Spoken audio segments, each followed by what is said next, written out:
ख्रिस्ताठाई माझ्या प्रिय बंधू आणि भगिनींनो, आज उपवास काळातील पहिला रविवार आणि आजच्या पहिल्या रविवारी ख्रिस्त सभा आपल्याला मोह व त्याच्यावर मोहावर कसा विजय मिळवावा ह्या विषयावर मननचिंतन करण्यास बोलावत आहे।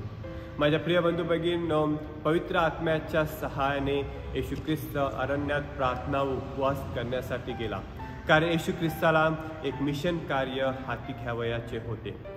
येशू ख्रिस्ताचे उपवासाचे व प्रार्थनेचे दिवस भरल्यानंतर सैतान मोह पाडण्यासाठी येशू ख्रिस्ताकडे आला आणि हा सैतान येशू ख्रिस्ताला काही विशिष्ट प्रकारचे मोह घालत नव्हता, तर फक्त एवढेच सांगत होता की हे जे तू मिशन कार्य हाती घेतलेलं आहे, या मिशन कार्य तू करू नको। तुझ्या दैवी शक्तीचा वापर तू फक्त तुझ्यासाठीच कर।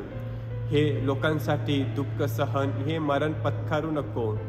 परंतु माझ्या प्रिय बंधू भगिनींनो, येशू ख्रिस्त ह्या कोणत्याच मोहाला बळी पडला नाही, कारण येशू ख्रिस्ताला ठाऊक आहे त्याने जे मिशन कार्य घेतले होते हे प्रभूचे कार्य होते आणि आपल्या प्रेमाखातीर त्याने हे सर्व दुःख सहन मरण सोसले व आपल्याला तारण प्राप्त करून दिले।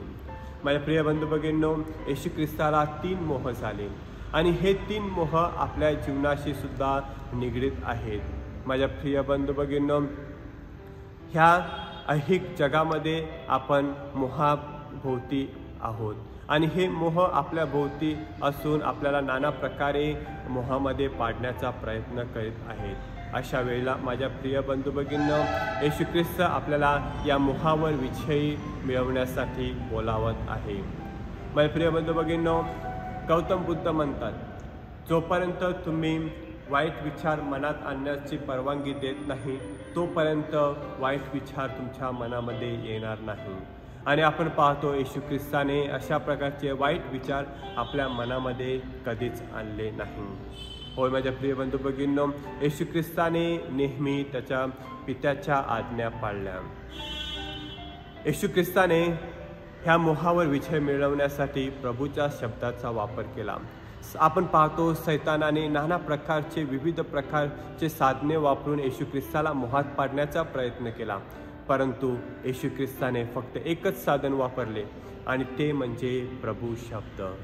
होय माझ्या प्रिय बंधू भगिनींनो, ह्याच प्रभू शब्दाने येशू ख्रिस्त आपल्याला ह्या मोहावर विजय मिळवण्यासाठी बोलावत आहे। या प्रभू शब्दामध्ये माझ्या प्रिय बंधू भगिनींनो खूप शक्ती आहे, सामर्थ्य आहे।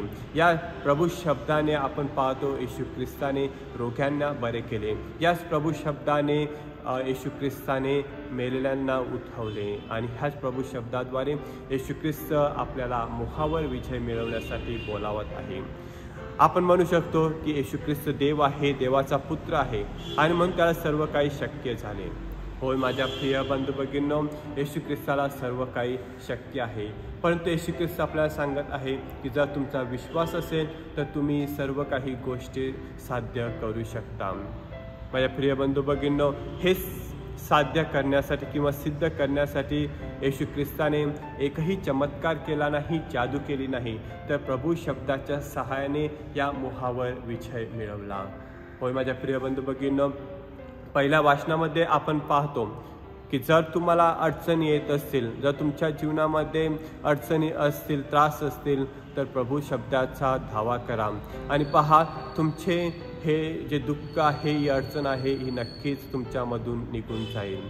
माझ्या प्रिय बंधू भगिनींनो, दुसऱ्या वाचनामध्ये सुद्धा संत पौल आपल्याला तेच सांगत आहे की तुमच्या विश्वासाने प्रभूचा धावा करा, तुमचे तारण होईल। होय माझ्या प्रिय बंधू भगिनींनो, अशा प्रकारे आपल्याला येशू ख्रिस्त ह्या मोहावर विजय मिळवण्यासाठी बोलावत आहे व त्यासाठी प्रभूच्या शब्दाचा वापर करण्यासाठी बोलावत आहे। होय माझ्या प्रिय बंधू भगिनींनो, तर आपण ह्या प्रभू शब्दाला आपल्या जीवनामध्ये उच्च स्थान देऊया। हा प्रभू शब्द आपल्या दररोजच्या जीवनामध्ये आपण वाचण्याचा प्रयत्न करूया व त्याच प्रभू शब्दाद्वारे आपण मोहावर विजय मिळवण्याचा प्रयत्न करूया। आमेन।